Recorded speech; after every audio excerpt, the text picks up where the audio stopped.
utama KD26A fungsi pers.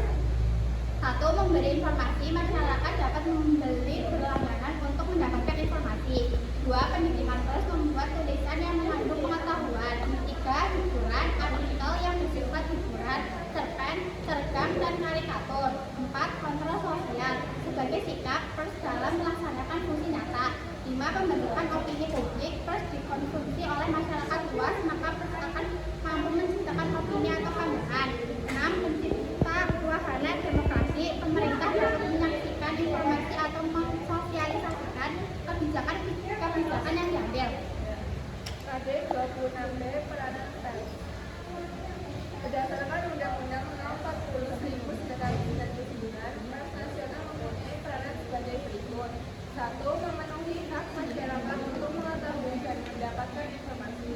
2. Menegakkan nilai-nilai dasar demokrasi yang mendorong terwujudnya supremasi hukum dan hak asasi manusia serta menghormati kebinekaan.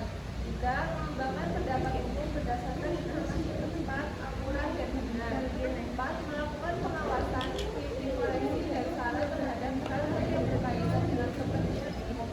5. Memperjuangkan keadilan dan kebenaran. KD 26C. Perkembangan pers Indonesia. 1. Pers Indonesia pada masa penjajahan Belanda. Pada tahun 1907, golongan kaum migran priayi mempelopori terbitnya pers nasional, yakni Mingguan Medan Priayi. Pemimpin redaksinya adalah Tirto Adisuryo. Sesuai dengan namanya, mulai tahun 1910, Medan Priayi terbit sebagai harian. Selanjutnya diterbitkan aturan atau undang-undang tentang pembagian pers. 2. Pers Indonesia pada masa penjajahan Jepang. Pada masa ini mengalami kemunduran, pers dipaksa untuk mendukung kepentingan Jepang. 3. Pers Indonesia pada masa Orde Lama. Pada masa Orde Lama dengan prinsip demokrasi terpimpin, pemerintah menekankan asas monopol ustik.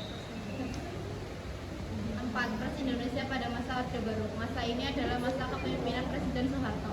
Pada masa Orde Baru diterbitkan UU Nomor 11 Tahun 1966 tentang ketentuan pokok pers, yang kemudian diubah dengan Undang-Undang Nomor 21 1982, yang kemudian pada prinsipnya mengikut dan mengandili kebebasan pers. 5. Pers Indonesia pada masa era reformasi. Pada masa ini, pers Indonesia memperoleh kebebasan, akibatnya banyak bermunculnya pers baru. Pada masa ini dikeluarkan Undang-Undang Nomor 40 Tahun 1999 tentang pers. KD 26D Kehidupan pers di negara-negara dengan corak masyarakat dan ideologinya. 1. Pers liberal adalah corak pers yang tumbuh dan berkembang di negara-negara yang rakyatnya mengagung-agungkan kebesaran individual atau berpaham liberalisme. 2. Pers komunis adalah corak kehidupan pers di negara-negara sosialis yang berhaluan komunis. 3. Pers otoriter adalah model kehidupan pers di negara-negara yang pemerintahannya bersifat otoriter dengan berlandaskan paham fasisme. 4. Terus pembangunan. Istilah ini munculkan oleh para jurnalis yang berasal dari negara-negara yang sedang berkembang dengan alasan negara itu sedang giat melaksanakan pembangunan atau development. Pilar utama kejurnalistikan. 1. Pilar utama kode etik. Pilar yang berfungsi sebagai landasan moral, kaidah, menuntut dan pemberi arah pada wartawan dalam menjalankan tugasnya. 2. Pilar utama norma hukum. Saling berkaitan erat karena apa yang berkaitan erat apa yang dilarang KUDP ketika juga dilarang oleh hukum.